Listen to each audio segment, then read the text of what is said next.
Assalamu alaikum. Welcome to the PyUVM video series, lecture number 9. Today we are going to start our new phase, that is U-based framework.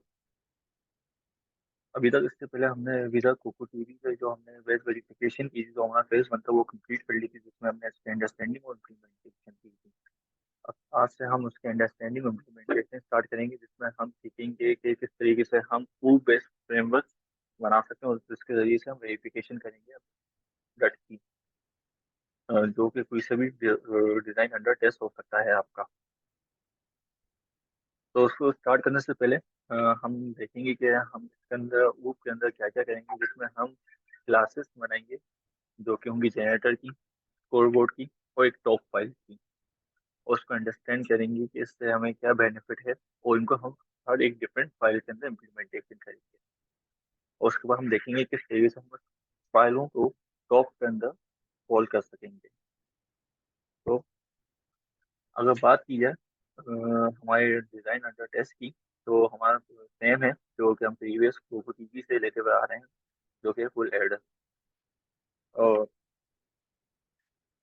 अगर बात की जाए कि जब भी हम कोई भी पेज पे आते हैं और उसके अंदर हमें पता है कि डिफरेंट कॉन्सेप्ट होते हैं क्लासेस के, और उसके अंदर डिफरेंट कॉन्सेप्ट होते हैं हेड के, जो कि हमने लास्ट टाइम उसके अंदर डिस्कशन की थी, जिसमें हमने ये एग्जांपल देखी थी कि एक व्हीकल है जिसके जरिए से वो एक पेरेंट क्लास है, और जिसके अंदर से हमारे डिफरेंट चाइल्ड क्लास या सब क्लास भी बोल सकते हैं कि वो इनहेरिट कर हुई थी, जैसे कार, प्लेन, बोट। उसकी भी इनहेरिटेंस हो सकती है, जो कि कार की हुई हुई रेस कार से। तो जब भी हम कोई क्लास या जो भी हम अपना फ्रेमवर्क डिजाइन करते हैं किसी भी डट के लिए, उसके लिए हमारे पास कोई इनिशियल प्लान होना चाहिए। जैसे कि मुझे आइडिया है कि मेरा जो डिजाइन अंडर टेस्ट है वो फुल एडर है, तो उसके लिए मेरा एक प्लान है जिसके अंदर हम एक जनरेटर की क्लास क्रिएट करेंगे, जिसमें मुझे आइडिया है कि उसके अंदर मैं एक फिक्स नंबर भी सेंड कर सकता हूँ और रैंडम नंबर भी।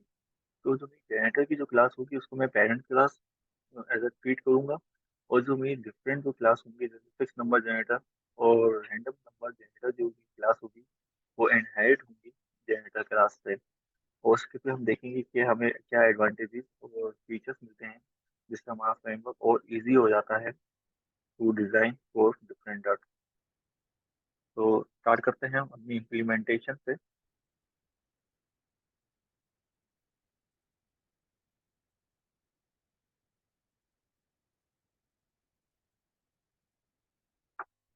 जैसे कि हमारा एक फोल्डर है जिसका नाम हमारा design under test full adder है। इस प्रीवियस जो हम लास्ट टाइम कोको टीवी पे चेक कर हुए थे,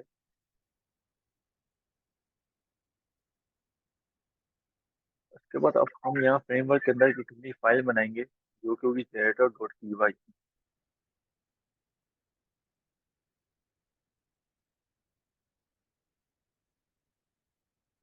तो मैं कंट्रोल सेट कर लेता हूँ।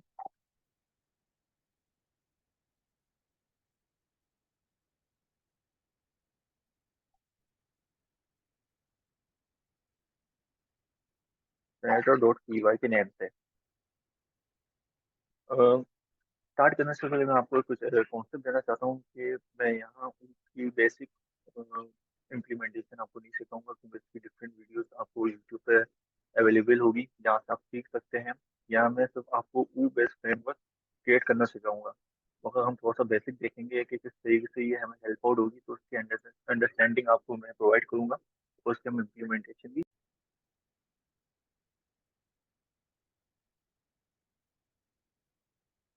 यहाँ क्लास क्रिएट करने पाइथन के अंदर तो हमें यहाँ क्लास टाइप करना होता है, और उसके बाद हम अपनी क्लास का नाम जनरेटर टाइप करेंगे। उसके अंदर मैं आपको सिर्फ एक एग्जांपल देता हूँ कि किस तरीके से क्लास के अंदर हम डिफरेंट फंक्शन क्रिएट कर सकते हैं, और अ, जितने चाहे आप फंक्शन क्रिएट कर सकते हैं क्लास के अंदर डिपेंडिंग ऑन योर रिक्वायरमेंट। तो उसके बाद हम उसको फिर किस तरीके से कॉल करते हैं, तो यहाँ मैं एक फंक्शन क्रिएट करता हूँ एज ए नंबर्स, और इसका आर्गुमेंट मैं सेल्फ डिफाइन कर दूंगा, क्योंकि फंक्शन जब भी आप क्लास के अंदर क्रिएट करते हैं तो वहाँ आपको एक सेल्फ का वेरिएबल प्रोवाइड करना होता है इन द फंक्शन। उसके बाद यहाँ मैं ए इक्वल टू वन डिक्लेयर करवा देता हूँ, और उसके बाद मैं रिटर्न ए को ए को कॉल कर देता हूँ। अभी तक हम जब हम डिफरेंट सिंपल फंक्शन क्रिएट करते थे, हम फंक्शन को सही से कॉल करते थे कि इक्वल टू नंबर। मगर यहाँ भी एक इशू ये है कि हम सही से कॉल नहीं कर सकते, क्योंकि ये जो फंक्शन है एक क्लास का फंक्शन है, ना कि एक डिफरेंट सेपरेट फंक्शन से। तो इसके लिए हमें सबसे पहले एक हमें ऑब्जेक्ट बनाना पड़ेगा सबसे पहले अपने जेनेटर क्लास के लिए।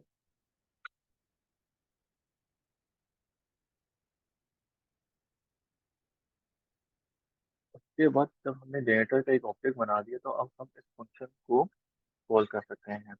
तो इस फंक्शन को कॉल करने के लिए मैं यहाँ ए इक्वल टू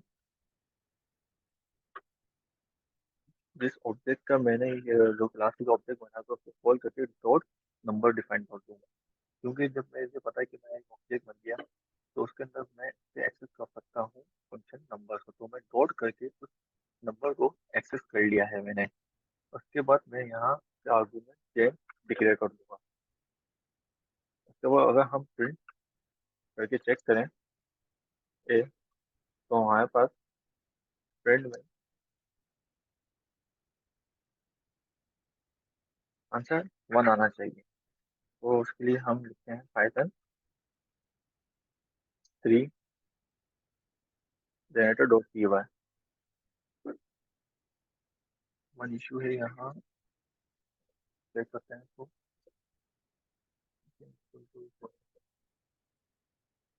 जो भी ऑब्जेक्ट बनाते हैं हमें वो ब्रैकेट नहीं लगाने होते। आप सब चेक कर सकते हैं कि यहाँ वन आ गया। तो एक सिंपल वे है, अगर आपको और अंडरस्टैंडिंग लेनी है कि ऊपर हम किस तरह की क्लासेस क्रिएट कर सकते हैं और डीप में जैसे क्या काम होता है, तो आप ये नेट पर सर्च कर सकते हैं। तो अगर आप हम स्टार्ट करते हैं हमने में फोकस जो कि हम जो अपनी क्लास एक जनरेटर बना रहे हैं, जिसके जरिए से हम दो चाइल्ड क्लास बनाएंगे, जो कि होगी फिक्स नंबर जनरेटर और रैंडम नंबर जनरेटर। तो सबसे पहले मैं अपनी जो मेन क्लास है, जो पेरेंट क्लास है, उसको हम क्रिएट करते हैं, जो कि हमारी क्लास जनरेटर है। और इसके अंदर हम सबसे पहले फंक्शन बनाएंगे इनिट मेन कंस्ट्रक्टर का। उसके आगे में हम सेल डिफाइन कर देंगे, और उसमें मैं एरेज बनाऊंगा फॉर माई डिफरेंट इनपुट। जो कि मुझे पता है कि मेरा फुल एडर है, तो उससे थ्री इनपुट है, तो उसके लिए मैं एरे बनाऊंगा जो कि हम सेंड करेंगे अपने आरटीएल को।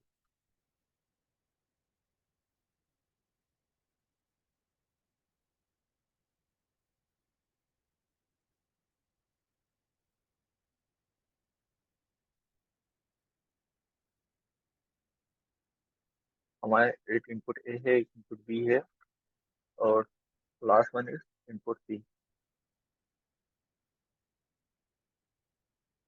अभी इनको मैं एम्प्टी एरे इसलिए रख रहा हूँ क्योंकि जो अब हम अपनी जो क्लासेस जनरेट करेंगे, जो कि होंगी हमारी जो चाइल्ड क्लास है, जो कि फिक्स नंबर है और रैंडम नंबर, उनके जरिए हम उनको कॉल करके इसके अंदर स्टोर करवा के और फिर सेंड करवा सकते हैं अपने डॉट को। तो उसके लिए हम सबसे पहले अपनी चाइल्ड क्लास क्रिएट करते हैं। तो भी सेम वे है कि हम क्लास देखेंगे और उसका हम पहले नेम बताएंगे कि नेम क्या है उस क्लास का। और उसके आर्गुमेंट में जब भी आपको किसी की कोई सी भी क्लास से इनहेरिट कमाना होता है, तो हम उसका नेम उसके आर्गुमेंट में डिफाइन कर देते हैं।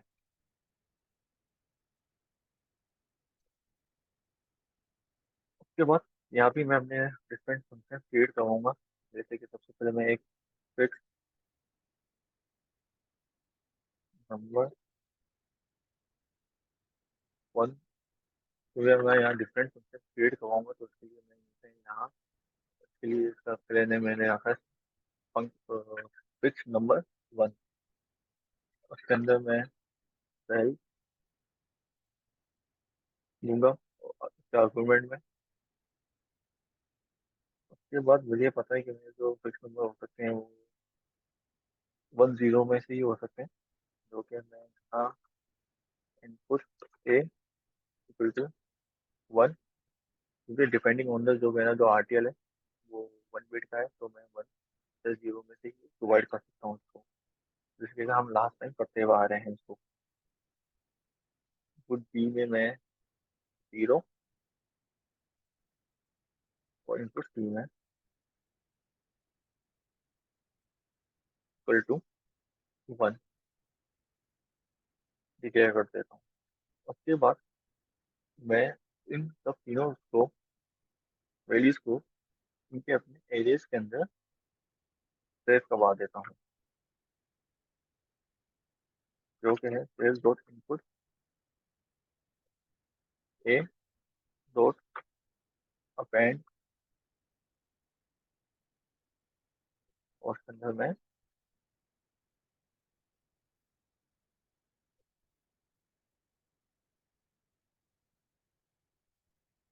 इनपुट ए और सेम में ये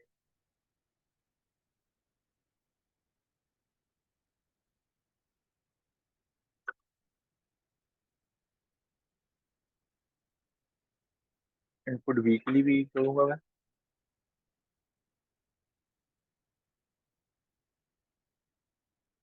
सेम में ये हमने इनपुट वीकली भी करूँगा।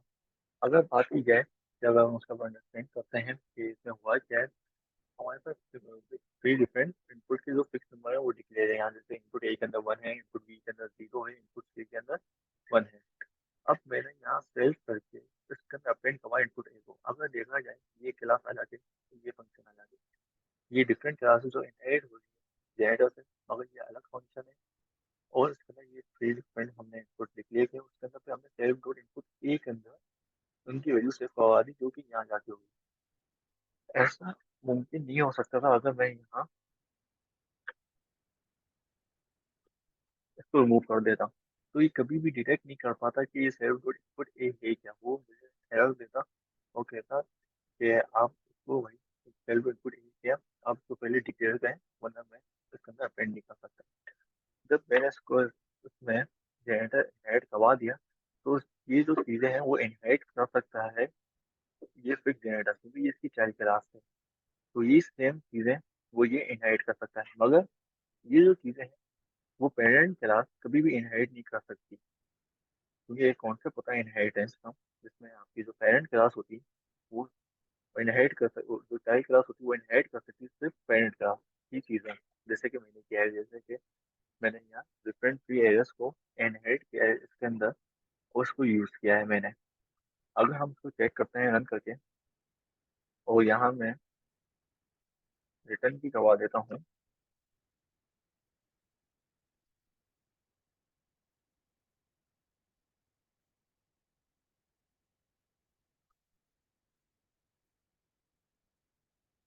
इनपुट ए को,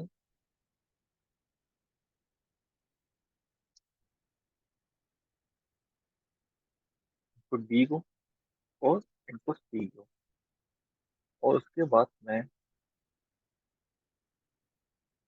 इसको कॉल करता हूँ फिक्स नंबर की क्लास में। सबसे पहले उसकी मैं ऑब्जेक्ट बनाऊंगा,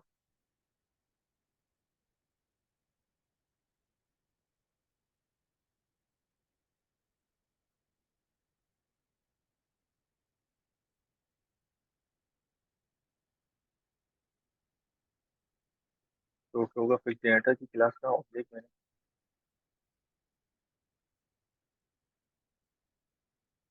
क्रिएट करवा दिया। उसके बाद मैं fix number input A comma fix number input B और फिक्स नंबर इनपुट सी के अंदर ये मैं 10 में सेव करवाऊंगा। उसके लिए मैं बिल्ड टू अपनी जो मैंने जो ऑब्जेक्ट बनाया है फिक्स नंबर डॉट उसके फंक्शन को कॉल करूंगा fix number one.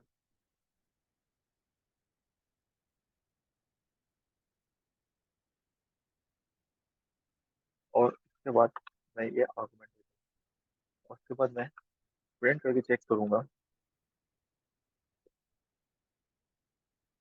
Input A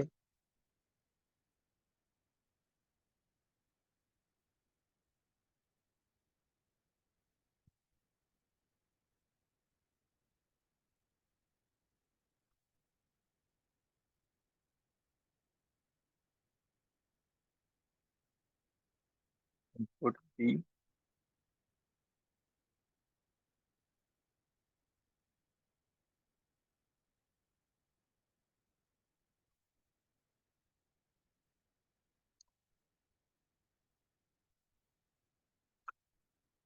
और इनपुट सी।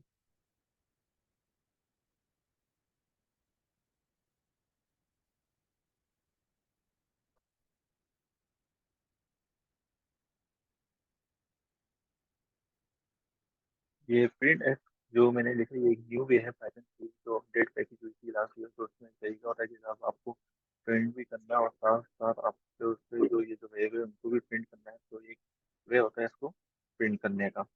तो उसके बाद अगर बात की जाए कि अगर रन करके चेक करते हैं।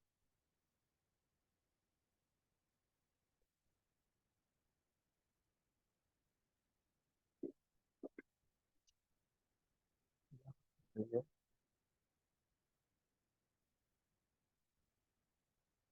यहाँ असल में अब हुआ कि असल में देखा जाए कि मेरे इस फिक्स नंबर जनरेटर के आर्गुमेंट में मैंने तो पेरेंट क्लास की मदद की तरह दूसरी क्लास को कॉल किया हुआ था जो कि इसकी पेरेंट क्लास बन गई जो खुद एक चाइल्ड क्लास बन गई थी। तो उसके लिए मुझे यहाँ से आर्गुमेंट देने थे जो कि एम्प्टी है। उसके बाद देखा जाए कि मेरे इनपुट ए के अंदर वन स्टोर करवाया था जो कि फिर मैंने अपेंड करवा दिया था इसके अंदर और जो कि मैं ये एरे इस्तेमाल कर सकता हूँ जिसकी वजह से वो एरे यहाँ बन गए थे और उसके अंदर उसकी वैल्यू स्टोर हो गई थी। यहाँ एक इशू था कि यहाँ मैंने इनपुट ए लिखा हुआ है, यहाँ मुझे इनपुट बी लिखना चाहिए और टर्मिनल पे तीनों में वन दिखा रहा था। अब हम देख सकते हैं कि इनपुट ए में वन और इनपुट बी में जीरो स्टोर करवाया था एरे के अंदर वो और इनपुट सी के अंदर वन। अब इसके बाद अगर देखा जाए कि अगर मैं यहाँ से जनरेटर क्लास को मूव कर देता हूँ अब चेक करिएगा कि वो क्या एरर है। हम देख सकते हैं कितने सारे एरर आ गए कि वो has no attribute input A मतलब इसका कोई एट्रीब्यूट ही नहीं है। ये क्या क्योंकि हमने इसको इनहेरिट नहीं किया था अब क्योंकि ये दो डिफरेंट अलग अलग क्लासेस बन गई। तो अब हमारे पेरेंट क्लास बनाने का फायदा ये हुआ कि जैसे हम डिफरेंट एरिया उसके अंदर वो क्रिएट कर सकते हैं डिपेंडिंग ऑन दी आपकी कंडीशन क्या है और आप क्या बनाने जा रहे हैं। तो उसके ऊपर आप इसके डिफरेंट तरीके से आप उसको क्रिएट कर सकते हैं। तो यहाँ मैंने इसको डिफरेंट एरियाज बनाए थे उसकी पेरेंट क्लास के अंदर। तो जिसकी वजह से ये डिफरेंट एरियाज में हमने सारी क्लास के अंदर इनहेरिट करवा। यहाँ एक वो देखा जाए कि हमने यहाँ सबसे पहले एक जनरेटर क्लास का ऑब्जेक्ट बनाया जो कि उसकी पेरेंट क्लास है। तो वो बनाने की जरूरत की नहीं है क्योंकि जब मुझे पता है कि फिर जब जनरेटर तब रन होगा जब मैंने उसका ऑब्जेक्ट क्रिएट कर दिया तो वो खुद जनरेटर की क्लास के अंदर जाएगा वो इनिट जो मैं कर सकता हूँ तो वो खुद ही ऑटोमेटिक कॉल होता है जिसको हमें बाहर से कभी कॉल करने की जरूरत नहीं होती। वो एक मेन कंस्ट्रक्टर होता है जिसकी वजह से वो खुद ही डिटेक्ट कर लिया कि हाँ हमारे पास थ्री डिफरेंट एरेस हैं और जिसकी वजह से उसने फंक्शन के अंदर जाके इन तीनों चीज़ों को अपेंड करवा दिया। अब ऐसे ही मैं अपनी डिफरेंट कंडीशन के मुताबिक फंक्शन क्रिएट कर सकता हूँ एक ही क्लास के अंदर जो कि मैं बिल्कुल सेम करूँगा और उसके अंदर मैं सेम टू सेम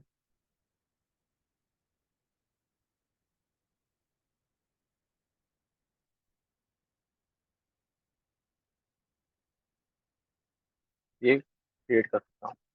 उसके अंदर मैं ये 0 0 0 1 0 रख देता हूँ। अगर आप देखा जाए कि जब अगर मैं इसको भी same as it is print चलाऊंगा, तो मेरा आंसर अभी भी यही आएगा 1 0। क्योंकि 1 0 1 इसलिए आ रहा है क्योंकि जो मैंने यहाँ कॉल किया हुआ है, वो कि मैंने इसकी क्लास के जो हमने यहाँ क्लास ऑब्जेक्ट बनाई थी, अब वो उन दोनों फंक्शन को यूज कर सकते हैं। वो उन दोनों फंक्शन में से सिर्फ मैंने इस फंक्शन को कॉल किया हुआ है, तो इसकी वजह से वो 1 0 1 दे रहा है मुझे। अगर मुझे इस क्लास के वेरिएबल चाहिए 0 1 0, तो यहाँ पे मैं वो को यूज करूंगा।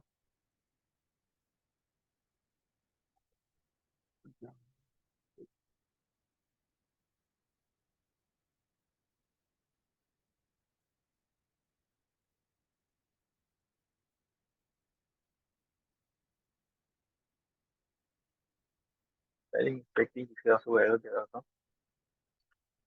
अब आप देख सकते हैं ये 0 1 0 मेरे यहाँ आ रहे हैं।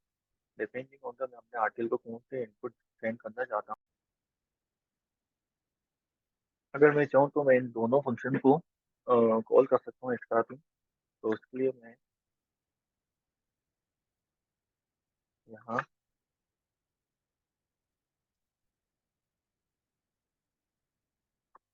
इनपुट 1 डिफाइन करता हूँ। उसमें देखते हैं कि हमारे पास ये चेक कर सकते हैं कि जो मेरा इनपुट ए था, जो फिक्स नंबर 1 का था, वो था 1। और जो कि फिक्स नंबर 2 का जो मेरा इनपुट ए था वो 0 था। और इनपुट बी का मेरा 0 और 1 था। तो इस तरीके से हमने डिफरेंट पीरियड जो हमें करने होते हैं, फिक्स पॉइंट नंबर जो हमारे नंबर होते हैं, उस तरीके से उसमें क्रिएट करके उसके अंदर एरे के अंदर स्टोर भी करवा सकते हैं। और 1 बाय 1 हम अपनी टॉप फाइल के जरिए अपने आर्टिकल को भी सेंड कर सकते हैं। वो फिर जो मैं जो कि हमारा जो नेक्स्ट पार्ट होगा, जब टॉप फाइल बनाएंगे तो हम देखेंगे कि किस तरीके से मैं 1 बाय 1 इसमें एरे में से वैल्यूज लेके अपने आर्टिकल को सेंड कर सकता हूँ। तो इसके बाद अगर मैं वन वन और क्रिएट करूँ, एक और क्लास जो कि इनहेरिट होगी जनरेटर से ही, तो जिसका नेम मैं रैंडम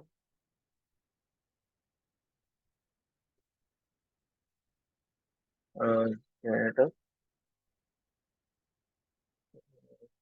क्लास का नेम डिफाइन किया है। और उसके अंदर मैं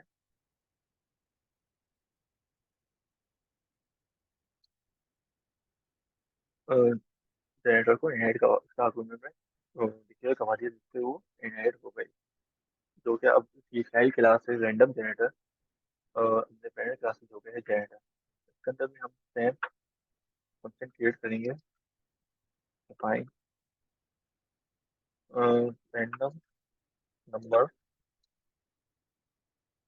और जिसका आर्गुमेंट में मैं सेल्फ डिफाइन करूंगा। उसके बाद जब मुझे बताया कि रैंडम, जब मैं रैंडम इंपोर्ट करना पड़ता है रैंडम को। उसके बाद मैं अपने एरे के अंदर ही रैंडम नंबर को स्टोर करवाऊंगा, जैसे कि जो मैं सिक्स नंबर में करता हूँ। तो उसके लिए मैं सबसे पहले input A equal to random dot random integer, और 0 से 1 में से कोई सा भी वो जनरेट कर लेगा।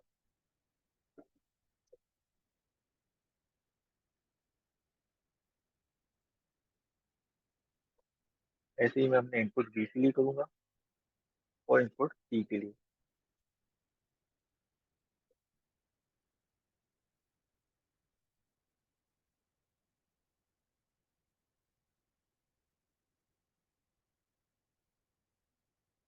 तो बस सेम मैं ये वर्क करूंगा कि मैं अपने एलिस के अंदर की वैल्यूज को अपेंड करवाऊंगा।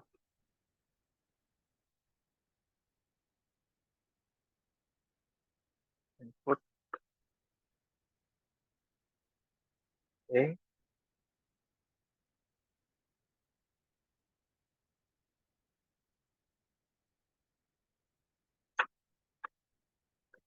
इनपुट बी और इनपुट सी।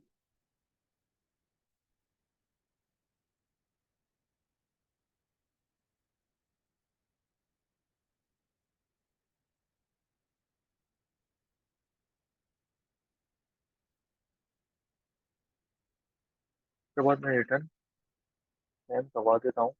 तो मेरे डिफरेंट एरेस हैं।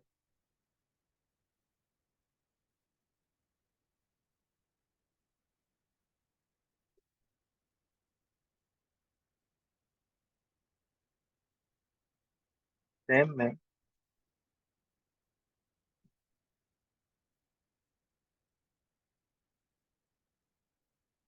रैंडम नंबर का ऑब्जेक्ट जो मेरी जो क्लास उसका मैं ऑब्जेक्ट क्रिएट करूंगा रैंडम जनरेटर। तो मुझे भी इसका आर्गुमेंट को एम्प्टी रखना होगा क्योंकि ये इनहेरिट कर हुई है जनरेटर क्लास को।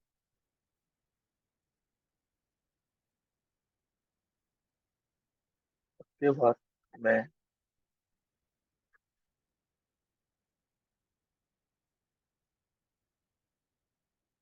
यहाँ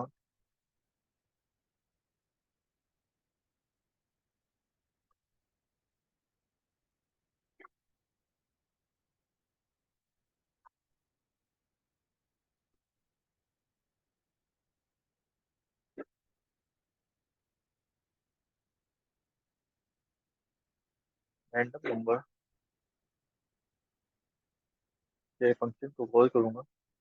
जो रैंडम जनरेटर की जो फंक्शन है उसको रैंडम नंबर बंद करके उसके बाद मैं यहाँ प्रेजेंट टाइम प्रिंट में यहाँ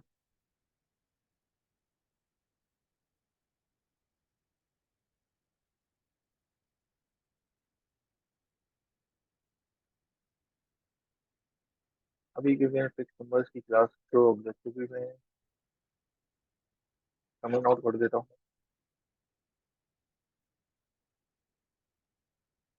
और उसके बाद अभी हम रैंडम नंबर्स को देखते हैं प्रिंट करके कि क्या आता है।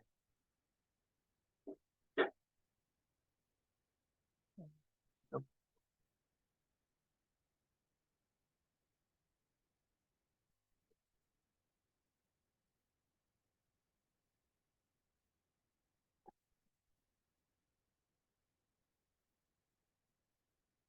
इसमें से देख सकते हैं उसने इसमें खुद ही रैंडम कुछ भी 1 और 0 में कुछ जनरेट किया और हमें क्रिएट करके दी थी। अभी भी देख सकते हैं वो अपनी मर्जी से डिसाइड करके हमें प्रोवाइड कर रहा है। तो हमारे सही से रैंडम नंबर भी क्रिएट हो रहा है। अब ये डिपेंडिंग आपके टेस्ट न्यूज पे है कि आप एक वेरिफिकेशन में टेस्ट न्यूज बनते हैं कि आपको किस तरीके के नंबर आपको अपने आर्टिकल को सेंड करने हैं। जैसे कि अगर मैं चाहूँ कि मुझे मल्टीपल ऑफ नंबर्स चाहिए रैंडम तो कि मैं 4 आई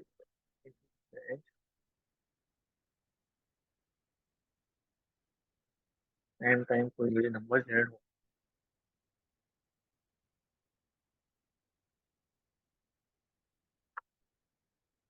और वो जनरेट होकर इसके अंदर अपेंड होते रहे और फिर मैं टाइम को प्रिंट करके देख लूँ।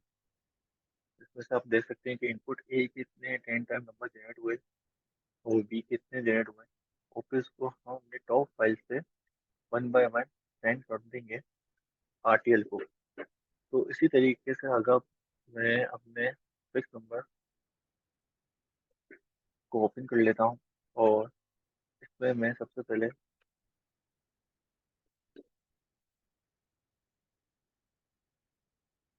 सिर्फ इस नंबर 1 जनरेटर को ऑन कब देखते हो और क्या होता है। इसमें हम देख सकते हैं कि जो हमारा ये जनरेटर फिक्स नंबर 1 है उसमें 1 था ए में।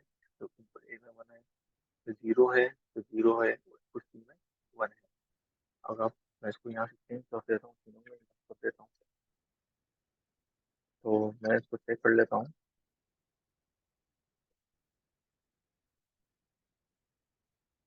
तो आप देख सकते हैं कि इनपुट 1 है इनपुट 0 और इनपुट सी में 0। तो उससे एक आइडिया ये हो रहा है कि जो हम फिक्स नंबर 1 को जनरेट किया था तो उसके एरेस में नहीं आ रहा। ये एरेस अलग है और वो एरेस अलग है। अगर मैं इसको प्रिंट करके देखता हूँ तो अब क्या शो करता है, मतलब वो ये शो करता है कि ये दो डिफरेंट एरेस हैं।